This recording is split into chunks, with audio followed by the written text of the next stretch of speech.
کربلا والوں کے متعلق زبان سنبھال کر کے بات کرنا چاہیے، اس لیے کہ وہ رسول پاک صلی اللہ علیہ وسلم کا گھرانہ بھی ہے اور قرآن کے وہ ماہپارے ہیں۔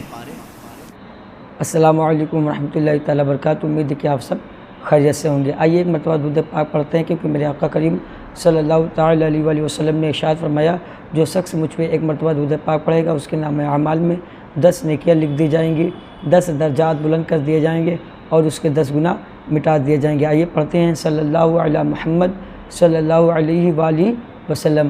آج کا بیان مفتی سلمان اظہری صاحب قبلہ کا سنتے ہیں، جس میں یہ بیان کیا گیا ہے کہ ہم ہر سال محرم کیوں مناتے ہیں۔ آئیے بیان سنتے ہیں۔ جان گرامی وقار، آج کی ہماری یہ محفل پاک محفل حسین ہے، یاد حسین ہے، اور عشرہ مجالس میں سے آج آخری مجلس ہے جس میں ایمان والوں کی کثرت یہاں پر موجود ہے، جو اپنے مولا اور آقا کی داستان اور ان کا ذکر خیر سننے کے لیے جمع ہیں۔ میرے عزیزو، سرکار سیدنا امام علی مقام امام حسین اعظم رضی اللہ تعالی عنہ کی بارگاہ میں ہم خراج عقیدت پیش کرنے کے لیے آتے ہیں، ورنہ ان کی تعریف خود رسول پاک صلی اللہ علیہ وسلم نے فرمائی ہے۔ ہم اگر ان کی تعریف کرتے ہیں تو یوں سمجھ لیں کہ ان کی تعریف سے خود ہماری ذات بڑھ جاتی ہے، حسین اعظم کی ذات نہیں۔ ان کی تعریف سے ہم اپنے مرتبے بڑھا لیتے ہیں۔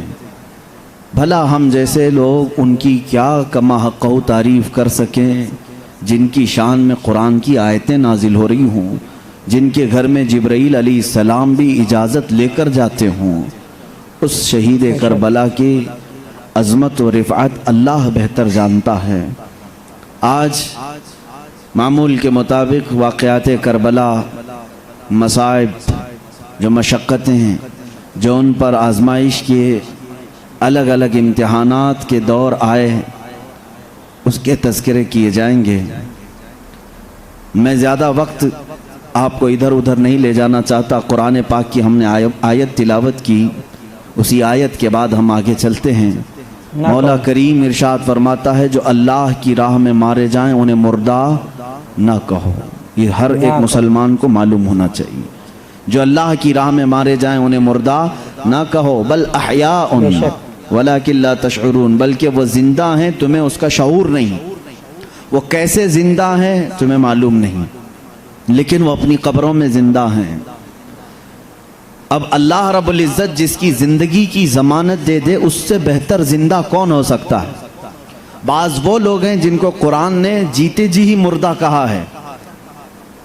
اللہ کے حبیب صلی اللہ تعالیٰ علیہ وسلم کے لیے حکم آیا تھا، اِنَّكَ لَا تُسْمِعُ الْمَوْتَى وَلَا تُسْمِعُ الصُّمَّ الدُّعَاءَ، اے محبوب یہ مردوں کو آپ نہیں سنا سکتے، یہ اندھے بہروں کو آپ نہیں، گونگے بہروں کو نہیں سنا سکتے۔ کس کے بارے میں یہ آیت آئی؟ یہ آیت آئی کفار مکہ کے بارے میں، جو جیتے تھے لیکن میرے آقا صلی اللہ تعالیٰ علیہ وسلم کی باتیں ان کے دل میں اثر نہیں کرتی تھیں، وہ قبول نہیں کرتے تھے، تو رب تعالیٰ نے فیصلہ کر کے فرمایا وہ مردہ ہیں۔ قرآن کا فیصلہ تو دیکھو، وہ کھا رہے ہیں، پی رہے ہیں، بات کر رہے ہیں، لیکن قرآن کیا کہہ رہا ہے؟ مردہ ہیں۔ اور کربلا کے ریگزاروں میں ان کے جسم کے ٹکڑے ہو چکے ہیں، پھر بھی قرآن کہہ رہا ہے وہ زندہ ہیں۔ دنیا جسے مردہ دیکھ رہی ہے، قرآن کہہ رہا ہے نا زندہ ہیں، مردہ نہ کہنا، زندہ ہیں۔ لیکن دنیا جن کو چلتا پھرتا دیکھ رہی ہے، اور قرآن کہتا ہے نہیں، وہ زندہ نہیں ہے، وہ حقیقت میں مردہ ہیں۔ ایسے مردے ہمارے معاشرے میں بھی ہوں گے، ان کو بھی ڈھونڈ سکتے ہو۔ موت اور حیات صرف سانس لینے کا نام نہیں، قرآن کی نظر میں موت و حیات کیا ہے؟ قرآن کی نظر میں موت و حیات کا فلسفہ صرف اتنا ہے، جس کے سینے میں عشق مصطفیٰ ہے وہ 1000 ٹکڑوں کے بعد بھی زندہ ہے، اور جو نبی سے بیگانہ ہو گیا وہ 100 سال جی کر کے بھی مردہ ہے۔ یہ قرآن کا فیصلہ ہے۔ میرے عزیزوں، کون سی زندگی چاہیے وہ آج ہی فیصلہ کر لو۔ جس زندگی میں اللہ تعالیٰ نے موت کے بعد بھی ہماری زندگی کا اعلان فرمایا ہے وہ اچھی ہے، یا جیتے جی جس کو مردہ کہہ دیا گیا وہ اچھے ہیں؟ کربلا والوں کے متعلق زبان سنبھال کر کے بات کرنا چاہیے، اس لیے کہ وہ رسول پاک صلی اللہ علیہ وسلم کا گھرانہ بھی ہے اور قرآن کے وہ ماہپارے ہیں، صحف ہیں۔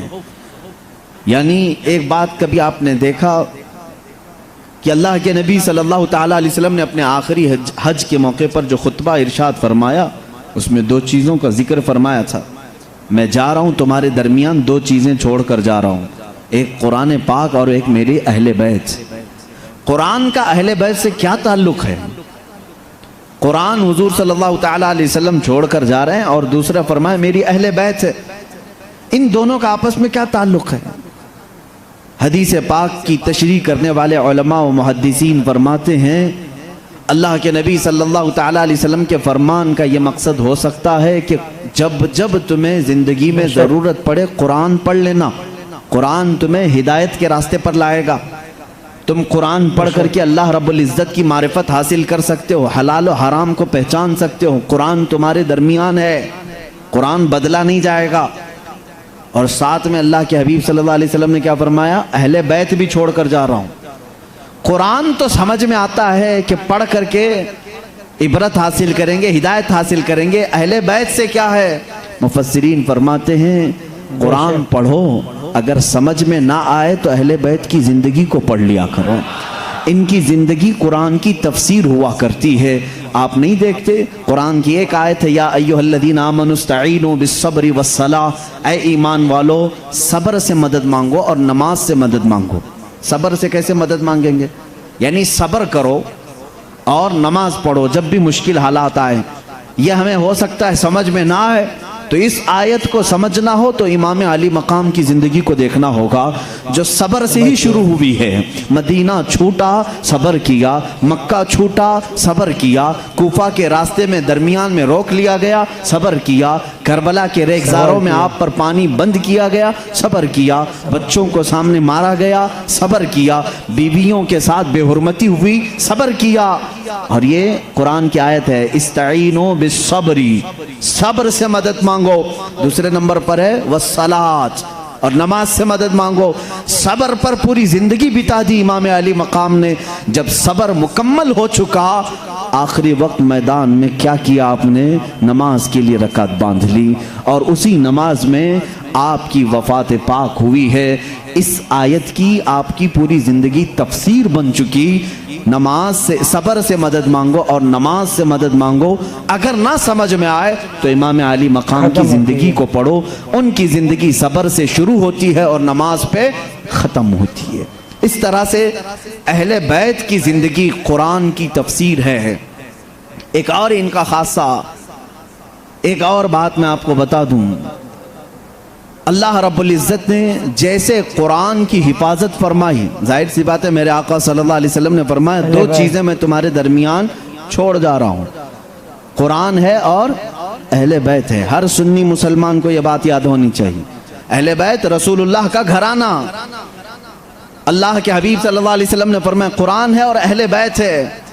تو قرآن جس طرح بدلا نہیں جا سکتا، اسی طرح اہل بیت بھی بدلے نہیں جا سکتے۔ کہ رسول کا گھرانہ کمتر ہو جائے پھر کسی اور کا گھرانہ عزت پا جائے، ایسا ہو ہی نہیں سکے گا، ایسا ہو ہی نہیں سکے گا۔ دوسری بات، قرآن کبھی پرانا نہیں ہوتا۔ قرآن کبھی پرانا ہوتا ہے؟ ایک ہی کتاب ہے جس کو بار بار ریپیٹ پڑھتا ہے بندہ، پھر بھی پیاس بجھتی نہیں۔ کبھی آپ نے پوچھا کسی امام صاحب کو جا کر کے ہر نماز میں کیا سورہ فاتحہ پڑھتے رہتے ہو؟ کبھی نہیں پوچھتے، اسی کو توجہ سے سنتے ہو اور اس سے مزے بھی لیتے ہیں۔